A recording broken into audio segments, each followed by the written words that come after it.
بصوا يا ولاد كده العيش خمر خلاص، كنا سايبينه في الشمس. بعد كده هنقلبوه ونخلوه ياخد يشف بس الرده دي على بال ما نولع الفرن والفرن تسمى. عارفين يعني تسمى؟ يعني تسخن على الاخر عشان العيش يستوي ما يعدنش.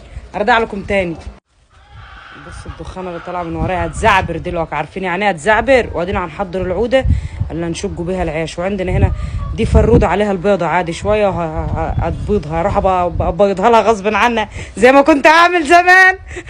كنت اجيس الفروده الاقي عليها البيضه اولدها غصب عنها. امتى هتبيضي قدامي دلوقتي؟ ماليش دعوه بيضي. بصوا يا اولاد دي مرحله الشقيق. هنعمل العيش كده اهو عشان لما يدخل الفرن هوريكم هيبقى عامل ازاي. وشقيقك يبقى متساوي، ما بقاش زي نبش الفراخ، عشان تبقى ست بيت شاطره كده وربنا يسهل لك وتطلع من بيت ابوك يغوروكي على بيت جوزك. وكده يا ولاد بعد العيش ما دخل الفرن شويه هوريهولكم هو محمر كده. يا ولاد العيش بعد ما استوى هنطلعه من الفرن. شوف عامل زي التفاحه زي خدودي وانا صاحيه بالنهار.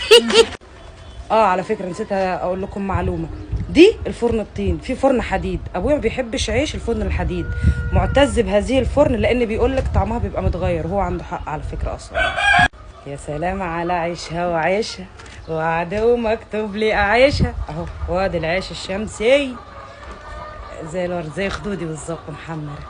اشوفكم على خير في فلوج جديد، والسلام عليكم ورحمه الله وبركاته.